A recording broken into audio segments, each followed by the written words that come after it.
सखी। बाबू कुछ लेना है। क्या चाहिए बेबी बोलो ना। चाय पला कोई लो। अरे तोरा ना बुझाई प्यार के मामला है। जैसे रखती है वैसे रहल जाला रे, जैसे रखती है वैसे रहल जाला रे।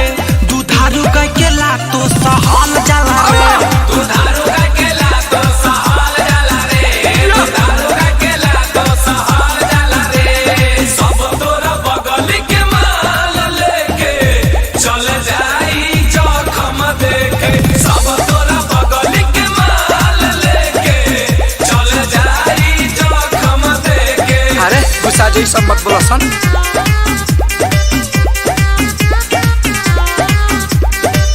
बड़ा घर के लइका सखी पटल बा बड़ी भाग से, तो चिपकल रह तू हुए सखी चूटा नियो न लाग के।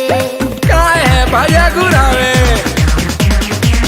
प्यार के मतलब पैसा हटे रे भाई तोरा नहीं बुझाई। अच्छा तने तू देबे ओतने मजा ले रे भैया तबे छाछ पयाई। कतनो हटाई तो न हटल जाला रे। बाबू सुनो ना, मुझे आईफोन चाहिए। चूसनी निहन चूस जैसे दुनू। जैसे रखती है वैसे रहल जाला रे, जैसे रखती है वैसे रहल जाला रे। दुधारू गाय के लातो सहल जाला रे, दुधारू गाय के लातो सहल जाला रे, दुधारू गाय के लातो सहल जाला रे। दुधारू गाय के लातो सहल जाला रे।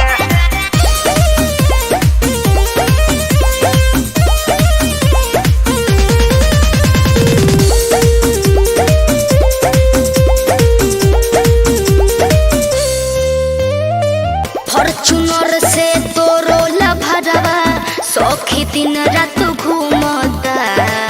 ओ करी है सता दम या सखी दिल के हमारा छुआता, दिल के हमारा छुआता।